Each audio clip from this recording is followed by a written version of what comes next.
शैतान आपसे कैसे छल करता है।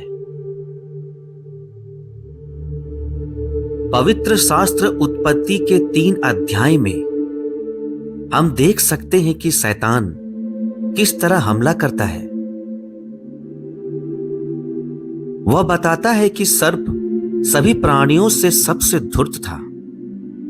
शैतान ने सर्प में प्रवेश किया, ठीक वैसे ही जैसे गदारा के एक मनुष्य में से यीशु के द्वारा निकाली हुई दुष्ट आत्माएं सुअरों में प्रवेश कर गई थी।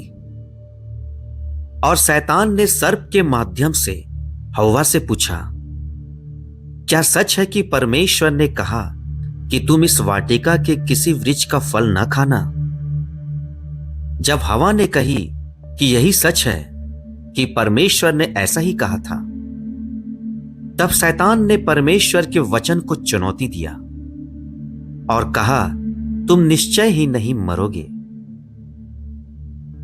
ध्यान दे कि शैतान किस तरह आता है। सर्वप्रथम वह परमेश्वर के वचन को ही प्रश्न चिन्ह लगाता है। इसी तरीके से वह हमारे पास भी आता है। मेरे प्रियो, क्या सचमुच परमेश्वर ने हमें ऐसा न करने को कहा है? वह प्रश्न करता है, ऐसा करने में कोई बुराई ही क्या है? बाइबल की ये आयतें पुराने तरीके की है। वे उस समय और संस्कृति के लिए लिखी गई थी जिसमें पौलुस रहता था।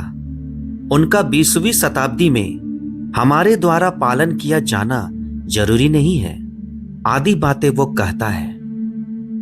हम जवानों और बुजुर्गों को भी अक्सर यही प्रश्न पूछते हुए पाते हैं और इस बात को जरा भी नहीं समझ पाते कि शैतान के प्रवक्ता बन रहे हैं। यहां तक कि जब उनका विवेक भी उन्हें कहता है कि कुछ तो गलत है, तब भी वे अपना तर्क प्रस्तुत करते हैं और परमेश्वर ने उन्हें जो ना करने को कहा है उस पर ही वो प्रश्न उठाते हैं।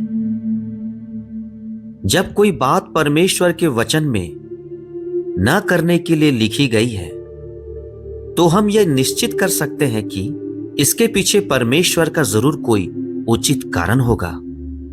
परंतु शैतान हमेशा प्रश्न करता है कि क्या सचमुच परमेश्वर का यही उद्देश्य है?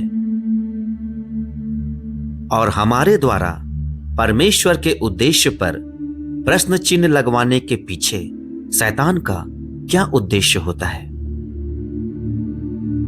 ठीक वही उद्देश्य होता है जो हव्वा के विषय था, कि हम प्रभु से दूर हो जाएं और परमेश्वर को मजबूर करें कि वह हमारा तिरस्कार करे और हमें उसके सामने से निकाल दे, जैसा उसने आदम और हव्वा को उसकी उपस्थिति से निकाल दिया था। एक बार यीशु ने कहा कि शैतान चोर है।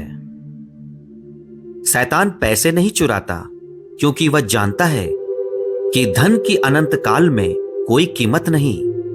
वह केवल वही चुराता है जिसका अनंतकालीन महत्व होता है। सबसे पहले मनुष्य की आत्मा। आगे यीशु ने कहा कि शैतान जो चोरी करता है वह उसे नाश करता है। इसके विपरीत यीशु ने यह भी कहा कि वह स्वयं हमें भरपूरी का जीवन देने को आया।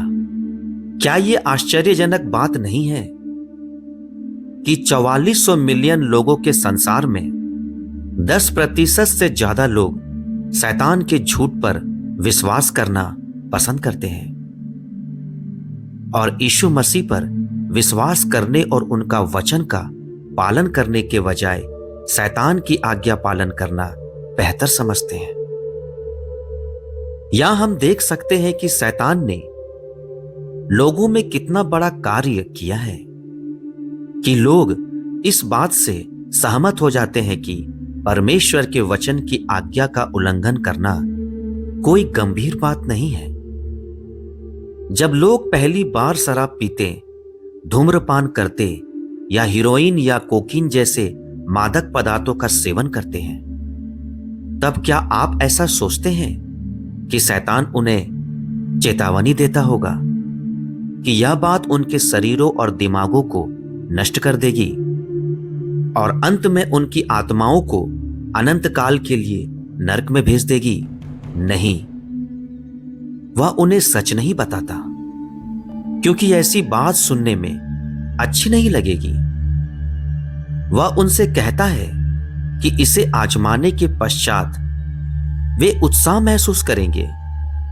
यही बात शैतान ने हव्वा से भी कही थी मेरे प्रियो। और इसी तरह शैतान आज संसार में करोड़ों लोगों को धोखा दे रहा है, चाहे वो बात अनेकता की हो या दूसरों की कोई वस्तु चुराने की। शैतान कहता है इसमें कोई बुराई नहीं है। 10वीं सदी के पुराने विचारों में मत पड़ो। ऐसे विचारों में सावधान रहें जो शैतान आपके मन में डालता है। उसका उद्देश्य आपको सिर्फ नाश करना है मेरे प्रियो। उत्पत्ति 3:6 में हम देखते हैं, जैसे ही हव्वा ने देखी कि उस पेड़ का फल खाने में अच्छा था, उसका शरीर उसके लिए ललायित हो उठा। उसने मना किए गए फल को खाई। परमेश्वर का वचन आगे कहता है कि हव्वा ने उस वृक्ष को अपनी आंखों के लिए मनभाव भी पाई। हमारी आंखें भी उन चीजों को मनभाव पाएगी जिन्हें देखने के लिए परमेश्वर ने हमें मना किया है। आगे वचन कहता है कि हव्वा ने फल को बुद्धि देने के लिए चाहने योग्य भी पाई। उसने फल को ऐसे दृष्टिकोण से देखी जो उसे बुद्धिमान भी बना सकती थी। हमारा मन ऐसे ही कई बातों की ओर आकर्षित हो जाता है मेरे प्रियो, जिनके विषय परमेश्वर हमें मना किए हैं। आपको उस समय सावधान रहने की आवश्यकता है जब आपका शरीर और विचार ऐसी बातों में आकर्षित हो जाए जिससे आपका विवेक गलत ठहराता है। मुझे विश्वास है कि उस क्षण हव्वा के विवेक ने उससे कहा होगा कि वह जो करने जा रही है वह गलत है। वह अच्छी तरह जानती थी कि परमेश्वर ने उसे उस फल को खाने से मना किया है, परंतु उसने क्या की? क्योंकि उसका शरीर और मन दोनों उस फल को पाने की चाहत में थे। उसने स्वयं को इस बात से संतुष्ट कर लिया कि उस फल को खाने में कोई बुराई नहीं है। इसलिए वह उसके विवेक के विरुद्ध जाकर फल को तोड़ ली और खा ली। हव्वा से पाप कराने के दौरान शैतान को क्या प्राप्त हुआ? कई वर्षों पहले वह स्वयं परमेश्वर की उपस्थिति से गिर गया था। एक बार जब वह दुष्ट बन गया तो उसने दूसरों को भी दुष्ट बनाने की ठान ली। यही बात मनुष्य जाति पर भी लागू होती है। जब कोई व्यक्ति कुछ बुरा काम करता है तो वह उस बुराई में अकेले रहना पसंद नहीं करता। वह चाहता है कि दूसरों को भी वही दुष्टता सिखाए। मैं आप सभी जवानों को प्रोत्साहित करूंगा कि आप पवित्र शास्त्र नीति वचन की पुस्तक को पढ़ें। वह पुस्तक आपको कई खतरों से बचाएगी मेरे प्रियो। पवित्र शास्त्र नीति वचन यह कहती है, यदि पापी लोग तुझे फुसलाए तो उनकी बात ना मानना।